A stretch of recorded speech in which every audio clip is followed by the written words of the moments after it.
Yes. No, there's somebody on the screen. Oh, what you say, man?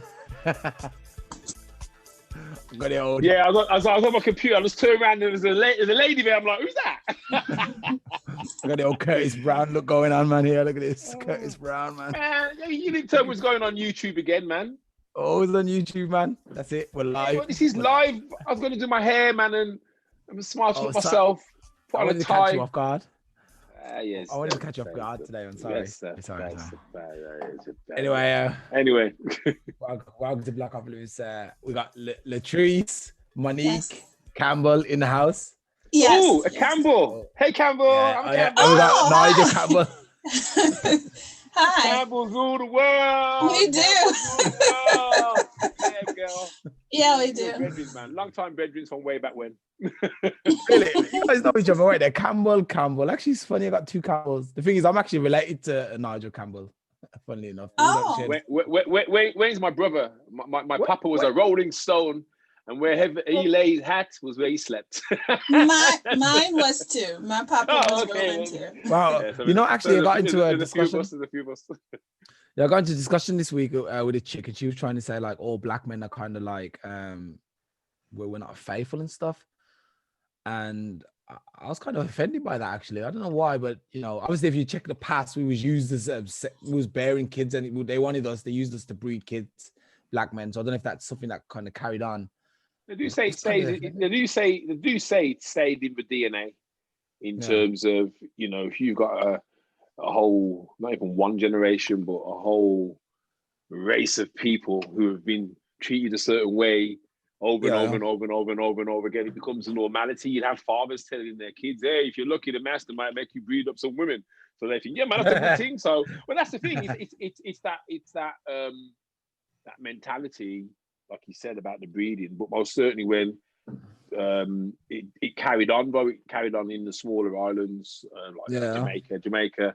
You know, when you know, if Dad could tell you some of the stories, and I mean, even my mum, you know, when she came to England, she didn't come with her dad. She was left in Jamaica and then was sent for. Yeah, that's the same as yeah, you know what I mean. So it's a generational thing where maybe it was almost became part of our sub psyche, and I think to a degree we've allowed it to carry on with the glamorization of the same thing within that kind of culture. Because if you look at the music and the rap, and that's all about, yeah, man, gallon, hold it for gallon, I've got money, and the gal's hanging off me. You know what I mean? It's like, well, hold on a minute. Where is that kind of saying, yeah, black men are going to treat women with respect? Well, I think you'll find though now don't we? That we've moved on a lot.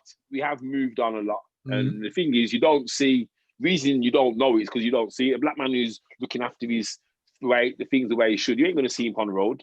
You ain't going to see him partying. He's his wife and his family is chilling out. So it's a myth, man. It's a myth that's been kind of put into us, and you know, it'll take another 300 years for it to come out of us, I think, for some of us, you know what I mean? So will it take that long? Will it take a few hundred years for it to come out? Why? Well, you know something, it might not, you know, because I think if you look at the changes that have taken place in the last even the last 6 months in terms of the psyche of the world and the way that people are talking to each other about things they wouldn't normally talk about, like, have you experienced racism? Yes, I have. Oh, really? Yeah. I never thought. Yeah. I used to be young once, you know. Yeah. And then the conversations that we're having, and I think black men as well as a people, we are finally becoming more aware, emotionally aware of ourselves and how to communicate. Because I think it's not just black men. I think men in general, we have a failing where it's like, boy, I can't really tell my woman how I'm feeling because, you know, scared. And you just shut up and you just vex then. You stay vexed, don't you? So you don't say nothing. And then that doesn't actually improve anything. How can someone learn from someone and how can you modify behavior and even find a way of being in tune if you don't communicate? And it's the biggest failure for all relationships, not just man and wife, you know, man and man, woman and woman, mom and dad, mom and kids, communication, man. And I think it's something that should be embedded in us from an early age. I think communication, learning communication, because a lot of what we call communication is not. It's sharing information, but it's not receiving information or understanding the information that you receive. So I think that is important. That's actually where I am in all of my relationships, improving my communication. But I am curious. I don't see your name. My name's not. No, I see your name, Nigel, but the Alstallio, Alstallio. You call me Wayne. Alstallio. So I am curious why you were offended. What was offensive about her comment? Yeah, because like she was generalizing the whole. Can you hear me? Can you hear me? Yeah, she's generalizing the whole like race of people, saying that all black men don't. And I know. Okay, let's be fair. We are dogs. No. Listen, Wayne. I'm going to say one thing to you. I'm going to say one thing to you. Sorry, Miss Campbell. I've got your first name already, but Wayne, you're the worst generalizer out of all of them, man. You're the one, man. You tar a whole world of a brush, man. You can't be offended when someone kicks you back to the generalization and go, oh, I'm really upset. You're the worst generalizer. How many times have I have to say to you, stop generalizing on this very one show? It's not even that. It's like, I also feel like I know black guys who look after their their family and stuff. I know them, and that's why I'll be like, actually, a lot of black guys I know look after their family. Like, okay, I'm a little bit different from that. I admit to being one of the guys who's a little bit, messes around a bit. But with everyone knowing, all parties involved. But I'm sorry to interrupt, but looking after your family isn't the same thing as being faithful. I think, separating faithful men from men who are responsible, is important. But you may not have a family and you can still choose to be, monogamous and faithful. Yeah. It's true, actually. It's true. That's the videos that's coming out this week. I did a video, I went around in the city. I think Nigel knows about it. I was asking people about polygamy and monogamy. Mm-hmm. And there was some really interesting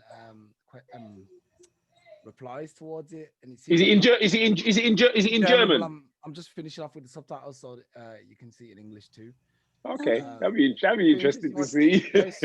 Especially what a lot of the women and the partners were saying, and that's why I'm like, a lot of people are open to it, but then the moment you say, yeah, well, I do it, it's like everyone looks at it like, oh my God. I think. I mean, I suppose if you think of the way that society is, though, it is based around foundation, which tends to be religion, which religion does dictate about what marriage should be and what a relationship should be. And I think that disdain that you get isn't disdain of, I think it's more kind of like, wow, you're going against society's norms. Mm-hmm. You're going against what the status quo says is supposed to be the status quo. So I think you'll find it's more a little bit of shock as well that this guy's doing this thing, man. Like, bit of envy. Yeah. But I think the thing is, what you got to remember, Wayne, is that anybody who isn't black and sees a media message which tells them a narrative, then they are only going to see that narrative.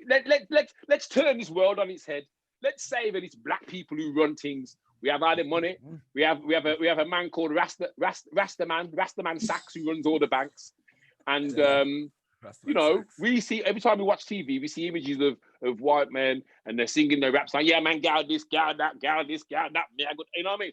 What is our perception of them going to be? It's going to be, boy, all them white guys, all they do, they mess around with women, they do this, they do that. So it's what you see, it's what's in front of you. So this girl, unfortunately, isn't educated enough because she hasn't seen enough of the world to be able to make a proper, balanced statement about black men. She can only do it based on what she sees, and that's the reality of the world. People only know what the square box tells them. Oh, the square box tells me that the sun's going down at 3:30 this afternoon, so I'm going to go to my bed because the square box told me that. And that's the reality of the world. We are force-fed media. And sometimes I envy some of these, these other countries where they say, oh, no, you can't watch TV for more than 1 hour a day and they turn off the electricity and all them things. You know what them people do that we don't do? They talk to each other. Yeah. Or read books and You know what I mean? Expand their mind. Yeah, they go, oh, darling, how was your day? No, really. Yeah. How was your day? I don't want to hear that it was fine. How was it? Yeah. And they sit back and they go, yeah, man, let's listen. But unfortunately, we're in the Western world. We're told that we have to watch the square box. We have to fill up our time with all kinds of nonsense. And then we have to be little worker ants and pay tax. Oh, Lord. Sorry, Mrs. Campbell. Sorry. No, I'm totally agreeing up to this point. All right, cool, awesome. Anyway, we got our guest on, man. Let's talk to our guest for a little bit because actually she didn't really send me a biography, and I didn't even ask her. I think it was kind of like one of those things where we never got no biography, man. But we'll get one after. We got to prep, man. We got to know who we're speaking to. We're speaking to Ms Campbell, Monique. Ms Campbell, Latrese. Latrese Monique Campbell, Yeah, very nice, man, very eloquent.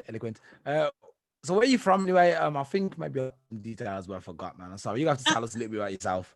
Sure, I'm from Baltimore, Maryland, born and raised. The east side of Baltimore, to be specific. Okay. What else? I'm divorced, single mom. I have 6 children. You got 6? My mom had 7 actually. There's 7 of us. 6 babies, man. They'll keep you young forever, Oh, is she? Oh, where's she gone? Latrese, we've lost you. We want you back, though. We want you back. I want you back. Hopefully she'll jump back in. Remember with a couple of weeks back with Sandra Gore when a stream kept going off and stuff. She's frozen. Yeah, she's frozen. But she's gonna jump back in a minute. Yeah, here she is. Hello. Welcome to Blackopolypse. We are waiting for you to engage. What happened to my intro music, man? You got the music going on, and I can't even sing or nothing, man. What's going on there? The music rotates now when we're live. You know, the music's kind of like just going, isn't it? Yeah, but I can't say my words, man. There's no counting. Oh, sorry. Next week we'll do pre-recorded. Latrese, carry on. We was listening to you. I was saying to you basically that I've got 7 siblings. My mom had 7. Oh wow, okay. And I said 6 kids. That's gonna keep you young, girl. Or insane, either one. I got 3. I got 3, and they keep me on my toes. Believe me, there. But I can't imagine what it's like with 6 because, like, I'm about to walk out of my house because of the 3 kids. So 6. Yeah. I'll be gone already. I would imagine your house is full of joy. I imagine that it is full of laugh. Yeah, but I mean, both of you. I mean, when I came to your house, Wayne, back when we kind of got back together, I loved the fact that all that energy was in that one building, because you could hear laughter in one room, laughter in another room, and the actual energy that comes from having so many people around you. And I think sort of blessed, man. You're blessed. Yeah. How old's the youngest? My youngest, he's 11. And he's the only boy. So there's 5 girls and then 1 boy. Yeah. Yeah. Kind of almost the same as my family because there's only 2. Wow. Oh Lord. But does he get baby as the youngest? He's a horrible brat. Yeah. Okay then. Yeah, them girls have taught him too well. Yeah, but he's an amazing son. Yeah. Yeah. So was it like basically like you was trying to have like a boy?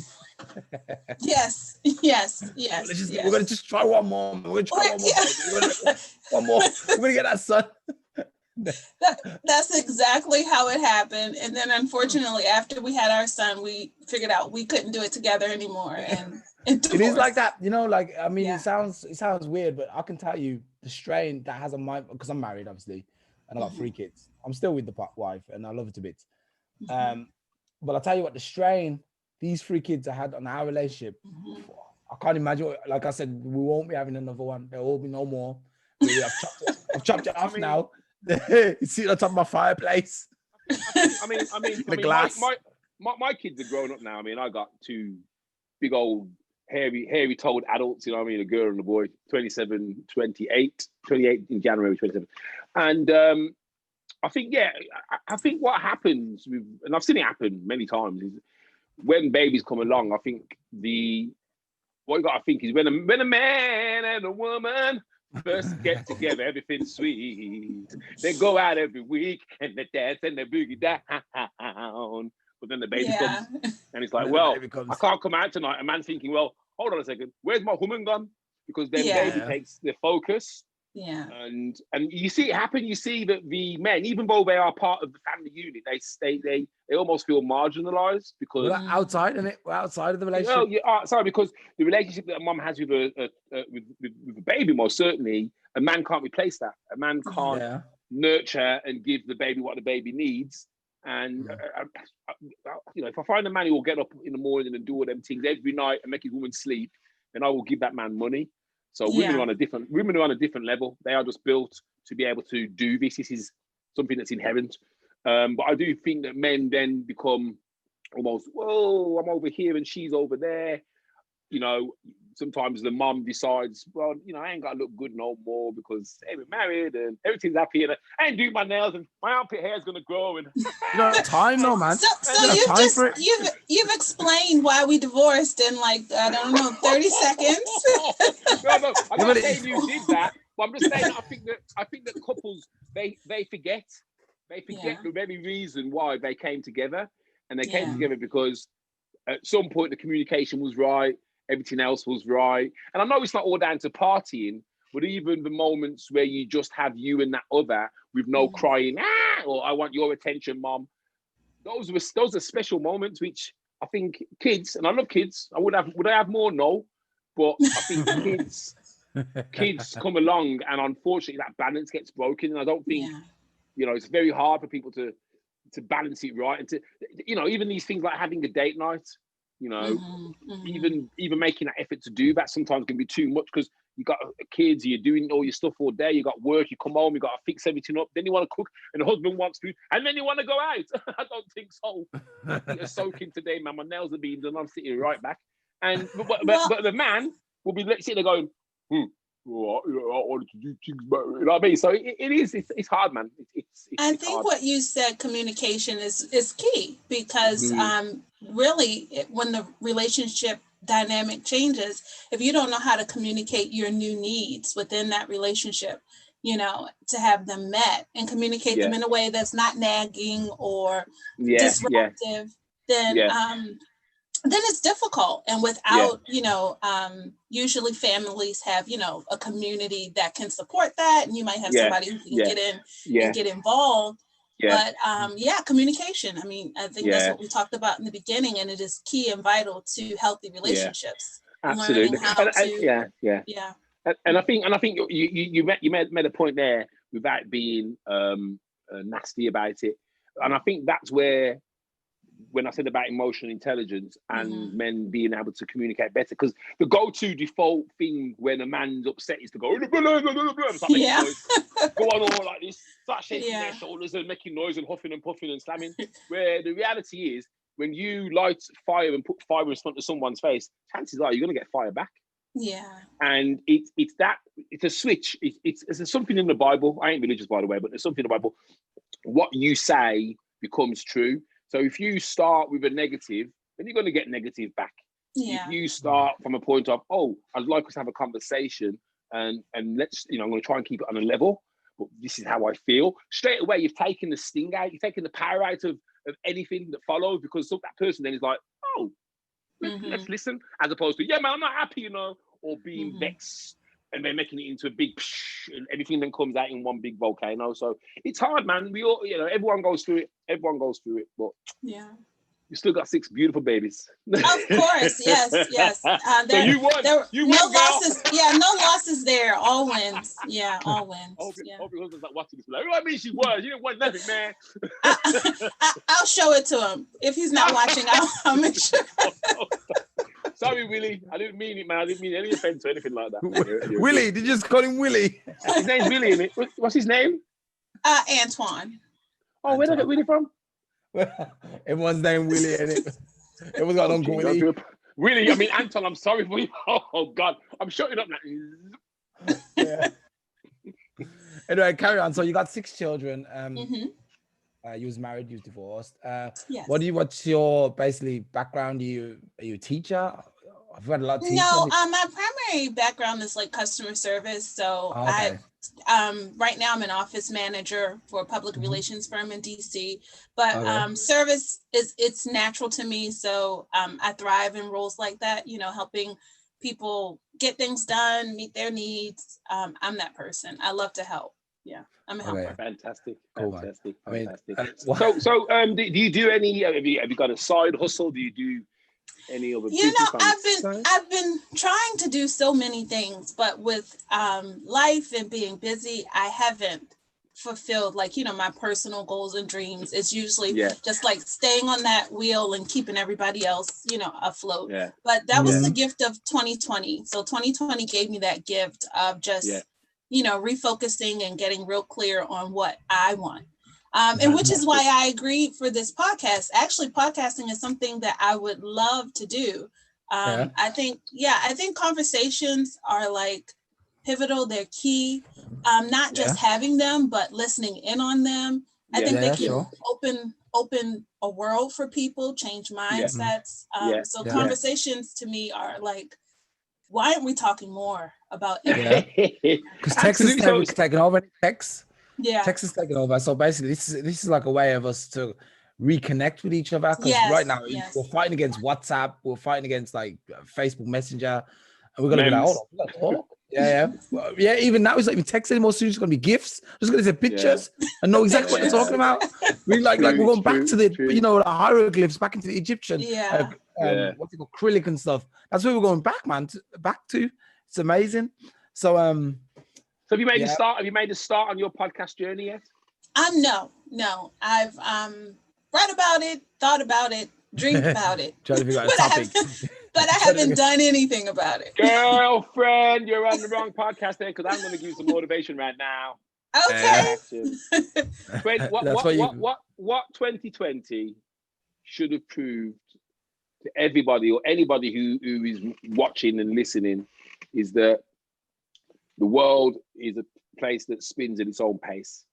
So all these kind of, remember 20 years ago, you're thinking, yeah, man, I got a dream. I'm going to be this, that. 2020 proved that your dreams meant nothing because no matter who you were, millionaire, zillionaire, billionaire, you could have had your own island. You were going to be affected by this thing which affected the whole world. So what that kind of has proven to me is that don't waste time. Yeah. Don't have on your last day when you're looking around your room at your people, don't sit there and think if only or what if, because that is the day that you'll be peed off. You'll be like, sure, I wanted to set up that podcast, man. I never did it because honestly, trust me, you can do a podcast tonight. If you've got a phone. Are you doing a podcast tonight? Well, you're doing one tonight, but you can. Yeah, that's true. But honestly, and I'm sure Wayne can probably give you some pointers. But you could start a podcast tomorrow evening and just go on there, get one of your relatives, say, "Yo, girlfriend, we're going to talk.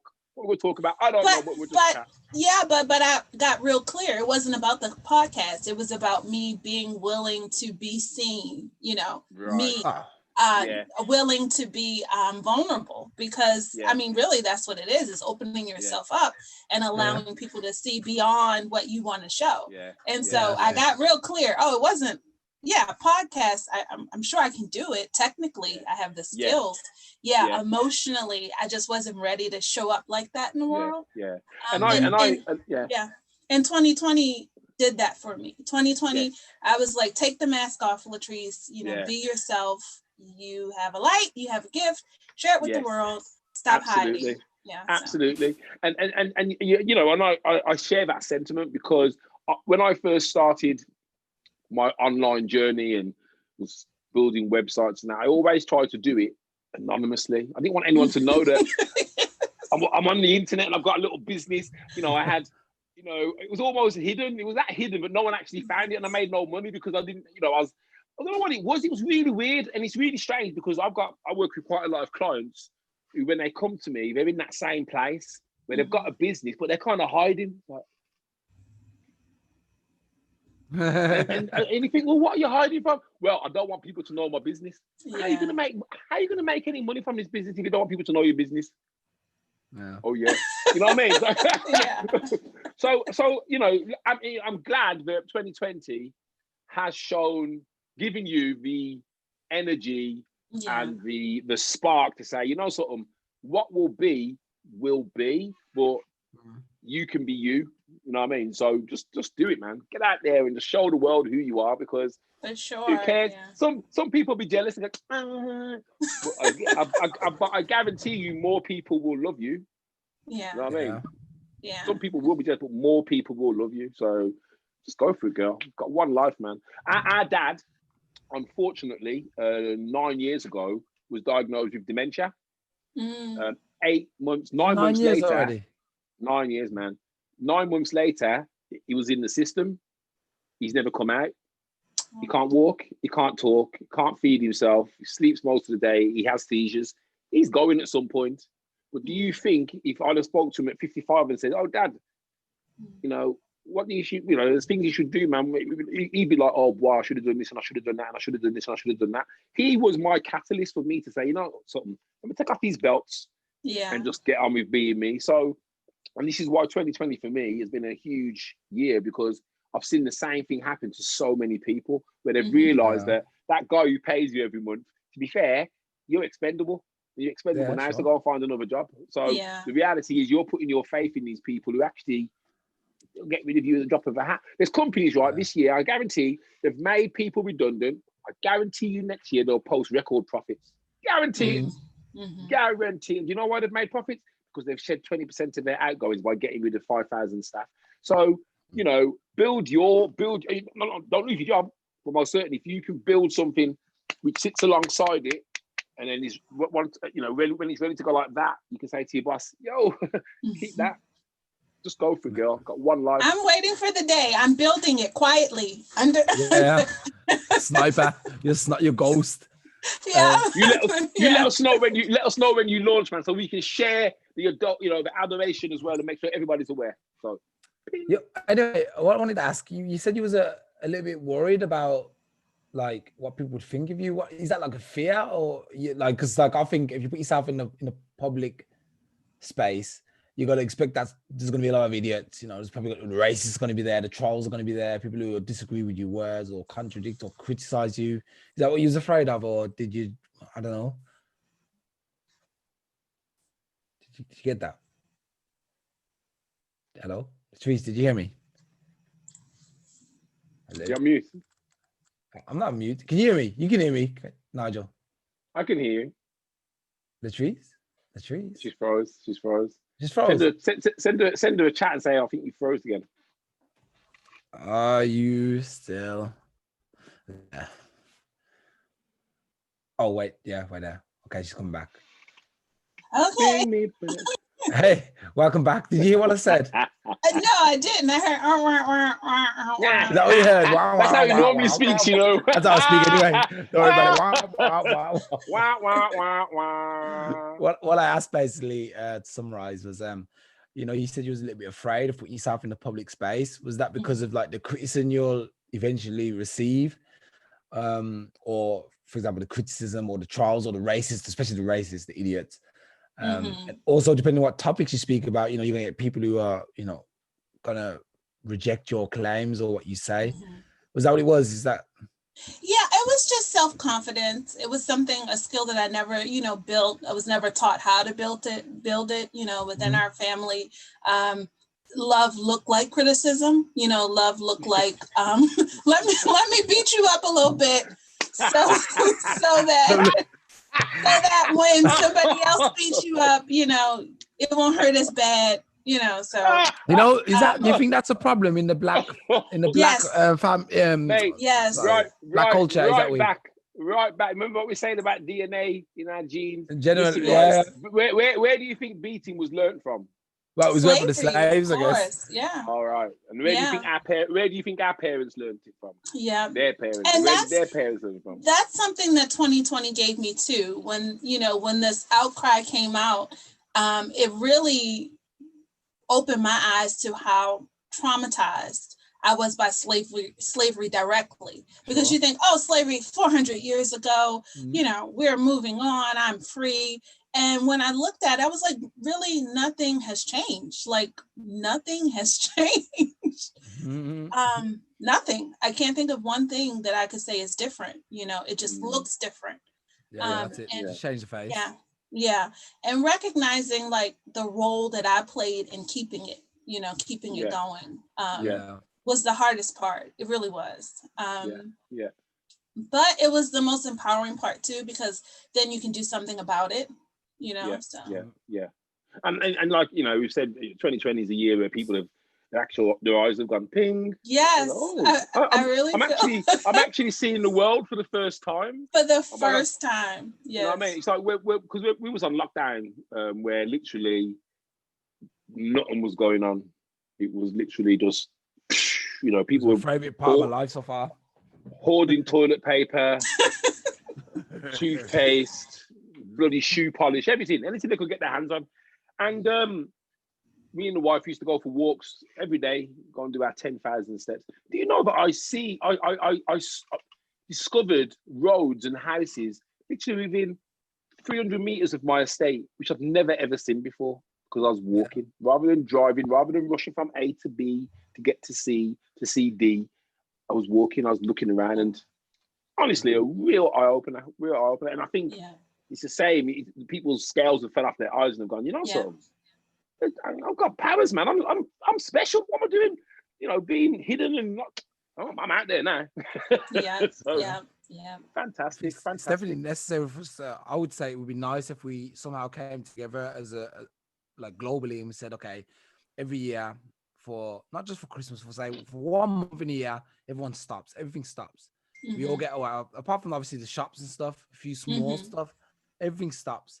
And then we let give the world a chance to regenerate, and the people get a chance to spend time with their families. So I think that would be so. I think parts of it have been fantastic.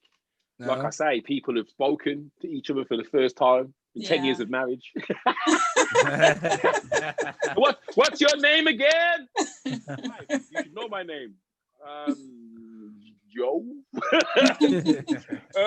Kids and parents have realized that their kids aren't angels. When they send them to school, they're angels. When they come home, they're angels. When the teacher says they've been naughty, they're like, how dare you talk about my kids like that? But now the parents realize their kids are devils. So, like I say, it's been an awakening. I mean, I work with small business owners, and the amount of small business owners now who have appeared, new businesses who have decided we're not working for the man anymore. We're doing our own thing. It's been a real awakening for a lot of people. So scary times, but it's almost like it's going to be a very significant event in our calendars. You're going to have conversations. Oh, where was you when COVID happened? Well, you know what I mean. And the thing is that is shared by 7 billion people around the world. That's the first time we've actually got this common thing that we can all say we were part of that. Because they talk about the war and all that, but the war, I'm not about the war. I'm not saying about war. But this event here now, where we've all been affected, for me is like, and I think that's something that's also kind of brought conversation and made Black Lives Matter movement even more focused as well. Because whereas before we'd all be busy doing this, and we wouldn't have, some of us would have seen the pictures, some of us wouldn't have mobilized because we were all sat at home and nothing to do. We're watching this video, we're going, you what? So but it's true, isn't it? Because normally when the world's at a normal pace, you ain't got time to sit down and get angry. Oh, I got bills to pay, man. I can't get angry, man. What do you mean, man? Well, because we were locked down and we saw the reality of what was going on, we had time to be angry. Boy, were we angry. So, it's seismic shift, man. So, yeah, man, 2020, where was you? Or we were always angry and weren't aware. We were always angry, but just wasn't aware. Because that was my experience. I was numb. It wasn't that I didn't feel any way. I was numb about the way I felt about it. But underlying that anger sits, so that's when you talk about like health challenges and things like that. It's the psychological stress, that comes from just always being in that heightened state, So that's what I mean about how traumatic the experience was when I realized it was trauma. And it's not just trauma for me, it's traumatic for my children, it's traumatic for my neighbors. A lot of this violence are violent. No, maybe they're traumatized. Honestly, the thing, and if you think about it, things like PTSD, and now, they're recognizing the things that bring on breakdowns and changes in mental behavior. 30, 40 years ago, then people would have been written off. You know what I mean? And trauma, like you say, it's trauma. But now that they understand it, it can be spoken about. It was this invisible thing back then. Oh, he's just got war. What they used to call it? War mind or something. They call it something. And shell shock. Oh, he's got shell shock. No, he's got PTSD, mate. He's just killed 1,000 people and he doesn't know what to do. And you're telling him to go and drink some tea and take a couple of aspirins and you'll be all right. But you're right. And I think in America as well, most certainly because of, the frequency where people of power abuse that power against people of color. It's like going to a club but not being able to relax because but last week there was some beef there, and you're thinking, well, buy something, and to have that in a whole country or a whole county or wherever it happens, where you see a police car, you're literally freed because you think, damn, that's no way to live. It's no way to through live. the media. The media does a great job. Oh, they do a fantastic job. Of making you afraid all the time. So I've learned, I call it reprogramming the program. I've learned to detach from things like that because it's not helpful. And, in that heightened state of awareness, I'm not in my cognitive mind. I'm not thinking things through. Absolutely. So, I've made that shift and, try to help my children make that shift too. But I wasn't aware of it until this year. I've not really. I mean, I've watched the news recently, but I think I went 2-3 months without watching the news. When this all started, it felt for me like there was some kind of, it's like it was pinball. Hey, we've got 30,000 deaths, and Italy's got 40,000, and Spain's got, and the highest total so far. It's like, well, hold on a minute. Is there a prize at the end of this? Because the way they're going on is like, deaths for prizes. And I thought, nah, man, they're almost glamorizing death. All these scoreboards and which country has the most cases and which countries have the most deaths. Hold on a minute. We're talking about human beings here. You know what I mean? Yep. So I just went, sort of, nah. And I did detach, turned off. I mean, the wife is kind of stayed tuned in, and she kind of fills me in as to where I can and can't go and at what time I've got to be going to bed and all them things there. But I'm not interested, man, because all the narrative's been about for the last 6 months is going. It's like nothing good has happened other than nothing good's happened. It's just COVID. You know what I mean? I'm sure there's been some good news somewhere, but it's just about COVID.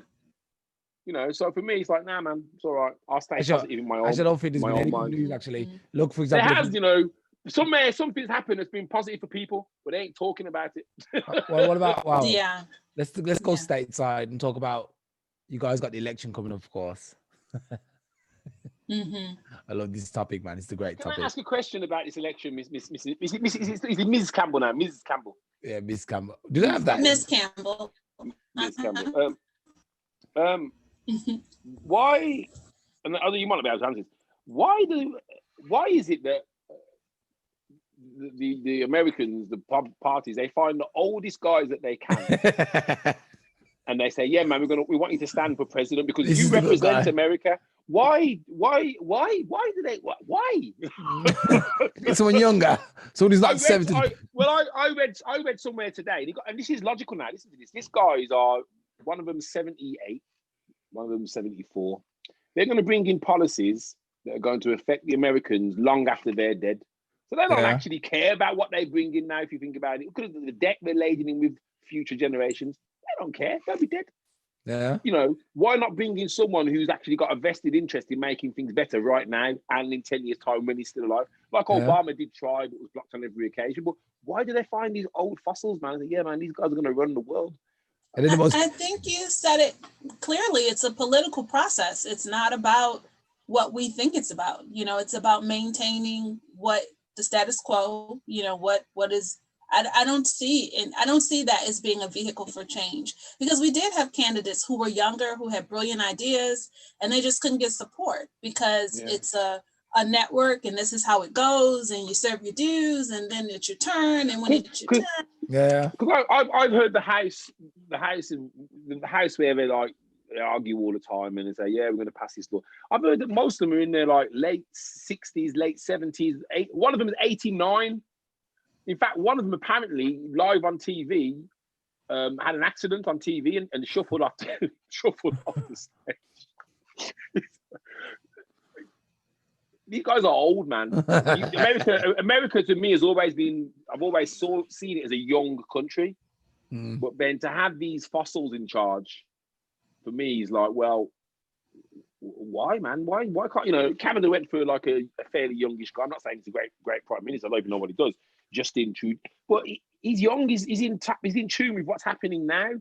And I just can't understand why America, which is a technological force around the world, he's going for someone who people who don't even understand technology themselves anyway, apart from one who knows how to do Twitter, but put him in front of Instagram, mate, he'd fall apart.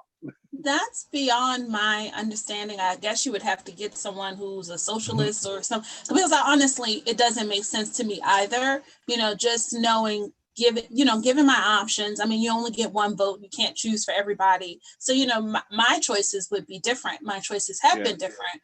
But you can't affect change with just one vote, you know? So just even looking at the whole political system, you know, even, you know, our last election when Hillary Clinton actually won, you know, it still was set up that she still lost, even though she got most she still lost. So none of it makes sense. and you know something, and that's one of the things. And you know, Britain, you know, the UK, it ain't perfect. But the one thing I will say, and whether it was right or wrong, because you know some people thought they were a racist party, there was a party in the UK called UKIP, who came from nowhere and disrupted disrupted the main two. So it's imagine it's like the Democrats and the Republicans, and I don't know, Bernie Sanders is a liberal, and he came in and disrupted it that much that the two main parties had to listen to what these guys. That's why we had Brexit, because this party says, nah, we ain't taking no more rules from nobody, and they mobilized the country. Now, surely in a country of the size of America, you know, they can mobilize enough people to make that change. I mean, I just can't understand how it's so fragmented, how people are so kind of brainwashed by the. I think that's what it's absolutely like what you said is brainwashing, it's programming. You know, you're told you have two choices, Democrat or Republican, red or blue. You know what I mean? It's really a lot of brainwashing, like when you look at it and try to understand it. And then a lot of the younger people are disconnected from that process because they don't see the value in it, you know, until you get around my age and you're like, okay, well, you have to do something. You know, you can't just be That's angry what they should do. The young people should mobilize and create their own party. Yes. And I mean, obviously, because everyone's got different views. And I know that, you know, and I think we both got, me and Wayne have got a friend called Simon. He's quite political. And he's like a strong socialist and everything else. But I don't truly believe that there is left or right anymore. I think that's just the easiest thing to say when people want to vote. I think that you'll get left-wing people who will have racist views, and you'll have right-wing people who will have leftist views. So when people say I'm left and I'm right and I'm red and I'm blue, in reality, it's much more nuanced than that. I think there's a lot more factors that go into someone deciding where they align. And like you say, if you've only got two choices, you have to go with the one which ticks most of your boxes. So you might not agree on that, and that, but you agree on that, and that. You don't agree on, you know what I mean? So that's where you've got to make that deciding line. But yeah, man, they've got to be another part. Another party's got to come through, man. Even in the UK as well, because you know, like you say, when you've only got two choices, you've only got two choices. Yeah, which means you only get two options. You only get two choices. Yeah, you got win or lose. Two options means you got no options. Lose or lose. Win or lose. That's how that's how it feels. Lose or lose. I don't know. It's lose or lose, man. Especially this time around as well. This time around, I think you know, to be honest with you, I think it's better you stay with Mr. Orange.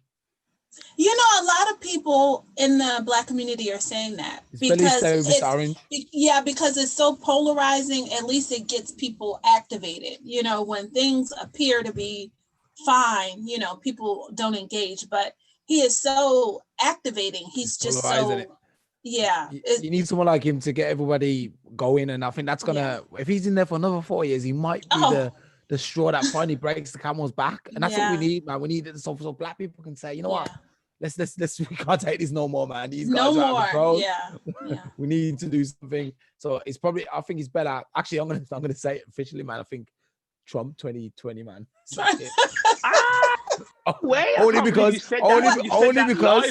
Only because he's the guy who's gonna get us out. You know, he's gonna get us all moving, man. And I don't mean like it might be in a bad way, but we're all gonna get together and be like, we need to do something, man. We need to move forward. This key that we can't get another. We can't risk it. What is it? What is a shame is that we haven't got moving before then.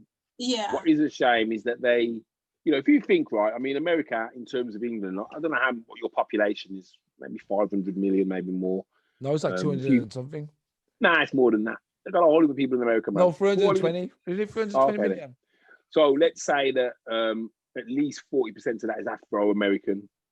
How much? That's a lot of, at least 40%. No, man, not that much.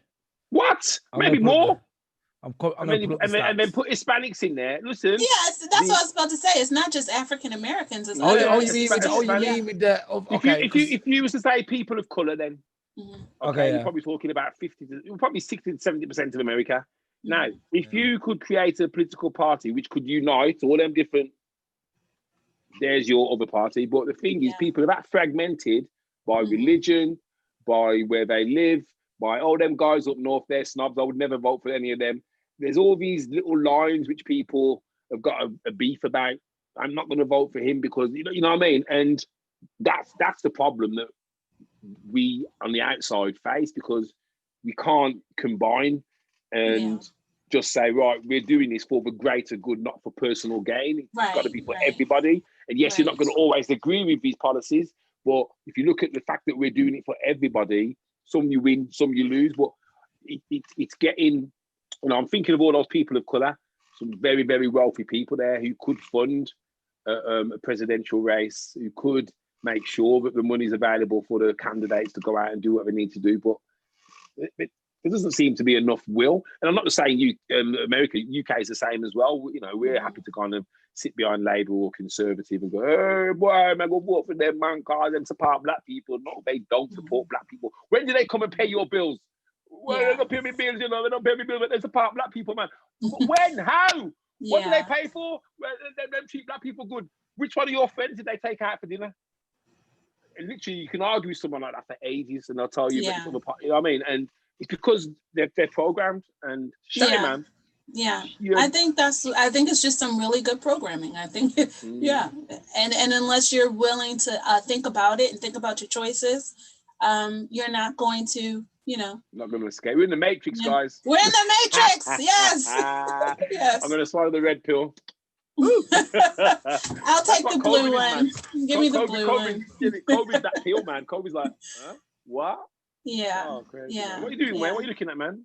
I'm trying to find out what the. You look like, coming to America. You know the guy who sprays his hair with the Soul Glow. Soul Glow. You look like him. Yo, this is the in thing, man. I tell you, man, this is the in look. You reckon? Lord God, where's my wig? I've got a wig in here somewhere. This is a wig. That's why it's in. Mop. You know, people are so stupid. Sorry, Ms Campbell. We've been very boisterous tonight. We're not normally like this, I can assure you. It's okay. They always say to me at work, like, you got a bird's nest on your head. Oh. They try and touch your head, Wayne. They try and touch your hair. Of course. What are you talking about, man? Oh no. That's why I ain't got none, man. I never know I'm rubbing my bloody head. I'll fight them. Remember one time, one guy rubbed my head, man. I'll tell you football. I punched him up, man, in his ribs. I was like, what are you doing? Want to be friendly? I says, nah, man, don't touch my head, you know. Don't touch my head. Yeah. This is when I had Jerry curl, man. It was relaxed. It was all nice and wavy and flicky and that. Don't touch my head. Kill a man for that, you know. Okay, I got a couple of stats. Non-Hispanic white, 63%. Pardon? Non-Hispanic white is 63%, and the rest 40%. So everyone else who's not. Told you, man. Wow. Listen. But then again, I'm just saying that when you've got them numbers there, that's a lot of votes. That's a lot of money. That's a lot of dollars. You're telling me that 600 and how much? 320. You're telling me that 200 million people couldn't influence politics in a country of 320 million. Come on, man. Of course they could. But there's no will. There's no collective voice to say, right, this is what we're doing. Well, beyond that, there are systems in place. I mean, you can't put it all on the people. There are systems in place that are designed to keep people, you know, disempowered. So I wouldn't put it all on the people. No, of course. I wouldn't put most of it on the people. I would just say when you don't understand the systems and you don't understand your roles in the systems, then, you know, but the system is designed, you know, to keep the power in the hands of a small few. So because obviously I don't know American politics. And Simon's a bit of an expert on it. He can tell you all the guys' names who sit in the Senate and who votes for who and who likes who and who will have with Trump. But from what I gather, it is all about money. It is all about who's got the most money to spend on the campaign. You know, when you see those movies where they're all sat on phones and they're phoning people, say, yeah, make a donation to so-and-so mayor, and you think, wow, that's crazy, man. But obviously, if you're saying, look, it's more than just money, it's about the rules and regulations that go into that. And the unspoken rules. Yeah, a lot of the rules are unspoken, you know? Yeah. You don't know about them. Man. Yeah, it is. Like I said, it's going to be 300 to 400 years before men become emotionally intelligent and before America becomes equal. 300 to 400. Oh, I put my money with that one. Yeah. 4 generations. Yeah. Yeah. Seriously. Jesus Christ. Yeah, but seriously. Anyway, so tell us a little bit about Baltimore. What's happening in Baltimore? You guys have got. Isn't that where The Wire was filmed? Yes, it's where The Wire was filmed. And what a show. Yeah, it was a good show, but I want to say Baltimore is bigger than The Wire, you know, and it as a citizen, it frustrates me, honestly, that that's all people, where's The Wire? Where was The Wire filmed?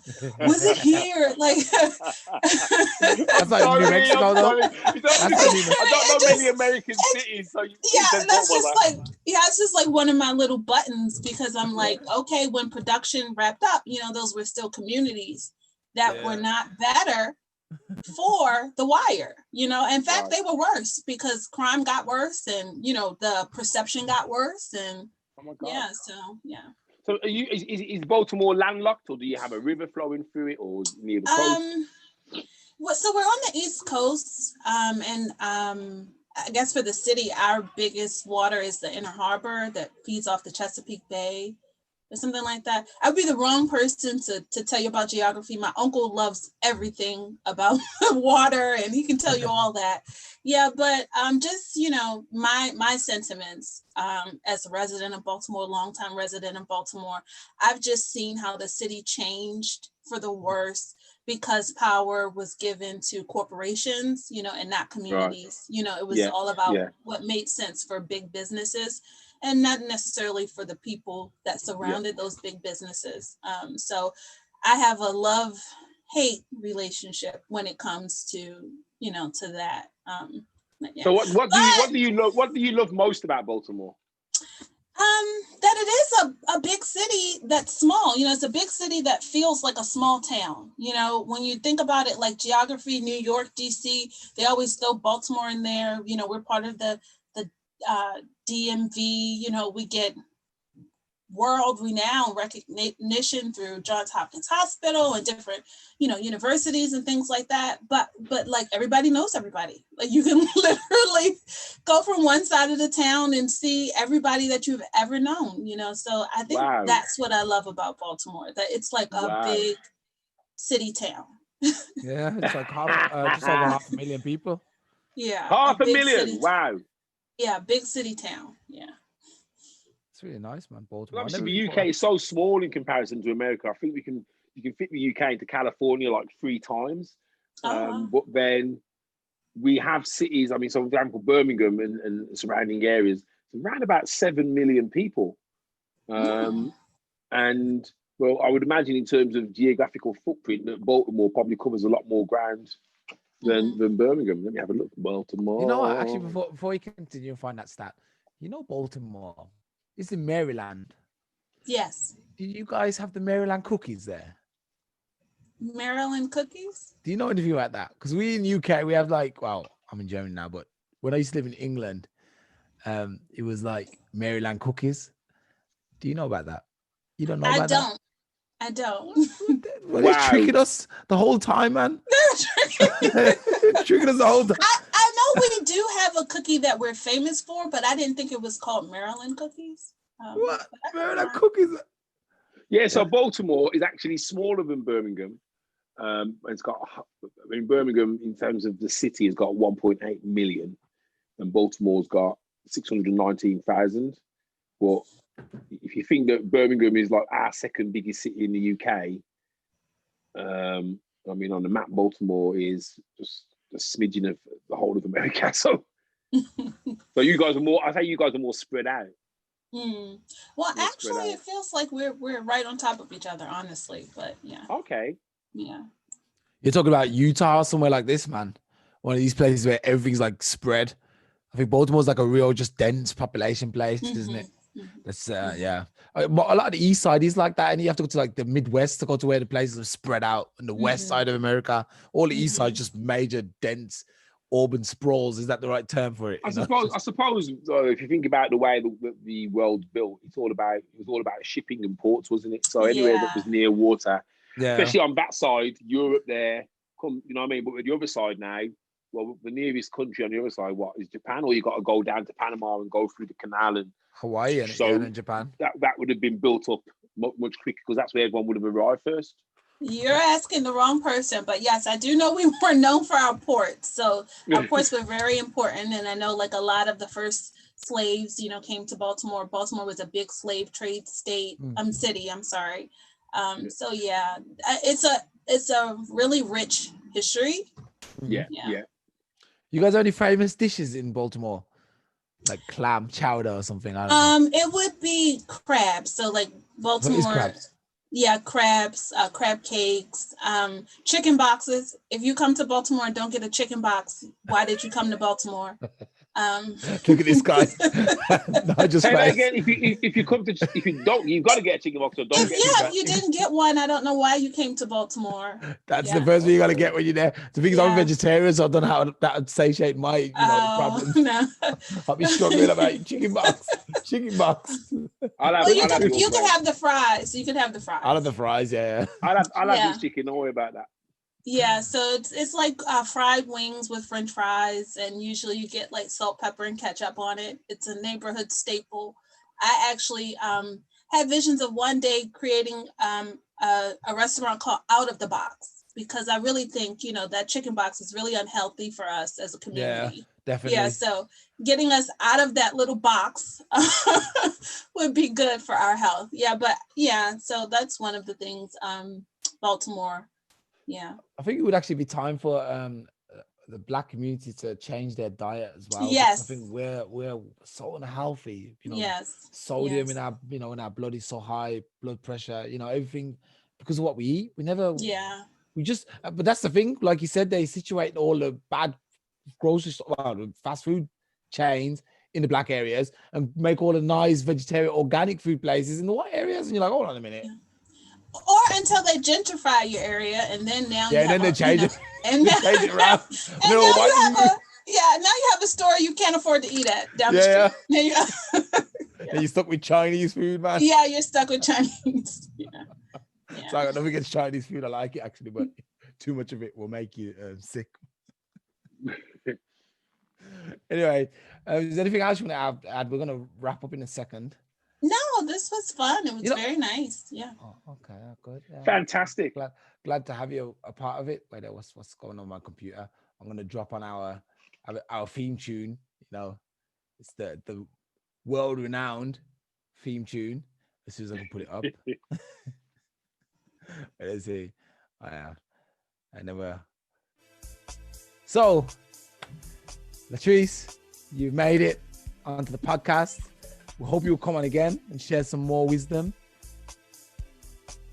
We're always like that. Come back and tell us when you start your thing. When I've started mine, yeah. Start your thing, man. Come back and let us know. If you need any tips, always free to obviously drop me a message or something. If you want me to come and show you but get online with you and show you how it's done.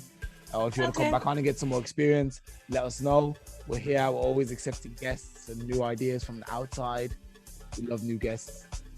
Yeah. Do you have anything to share? Anything you want anyone to know? No, not at this moment. I think I've shared in context. Yeah. So it was a beautiful experience. I thank you both for the conversation. I feel like I need to go study geography a little bit more and maybe a refresher on U.S. politics, but well, actually, no. The thing is, this is not the aim of the show. Actually, that show is just to have general conversation. What's going on at the moment. We're going to spend the last hour speaking about coronavirus, or sports cars. It just depends on how we feel and how the conversation is going. So, I would have had nothing to add to sports cars. That's how conversation is. It flows. It goes in every direction it wants to go in, doesn't it? It's like, that's the only tip. That if you want to do podcasting, it's probably good to get a general knowledge of a lot of things. Like that's what I'm doing at the moment. Like I'm reading a great book about African history and obviously slavery and stuff like this. I'm reading books about the laws of power, the 48 laws of power. I've just read books about Jim Crow laws and everything. So I'm just like building up all the knowledge. So when people come on, I can just quickly change subject, bounce around. Yeah. That's probably the most important things to do. I think if you want to do something like a podcast, unless you're doing a very niche or niche. Which is your skills. Like for example, I play piano. I could do just a podcast about piano and speak about that for an hour. I could do that too. But I like to just know a little bit about everything, to be fair. Well, this was exciting. Thank you for inviting me to your platform. I really enjoyed it. And you're welcome. Yeah. Okay. You're welcome. Thanks for joining us. See you again soon. Okay. Nigel. Miss Campbell. Miss Campbell, Mr. Campbell, you got anything to share with Miss Campbell? Miss Campbell, good to meet you. Great to meet you. What's happening in my world? I'm just about to launch my online course. going to be Monday. Going out to my email subscribers. They're going to get a discount. Love Sales, Hate Selling. It's designed for the small business owner who loves sales but hates selling. So this will teach you how to sell without being salesy, how to automate your lead generation process, and also how to handle common sales objections. So if it's something you're interested in, get in touch and I will guide you to wherever landing page is and you can make a decision from there. Boom. And I would say look out for the Blackopolypse documentary coming up this weekend. It should be finished by this weekend, I'm hoping. I just got to translate one more 5 minutes, but it takes so long. When that's up, you guys can see what the Germans think of polygamy or open relationships or whatever you want to call it. Polyamory or polyamorous. Yes, guys, thanks. I can't even spell that word. It doesn't matter. The main thing behind it is that people like to share partners or whatever. Anyway, we always dance out, so guys, just enjoy the music. It's just a beat though.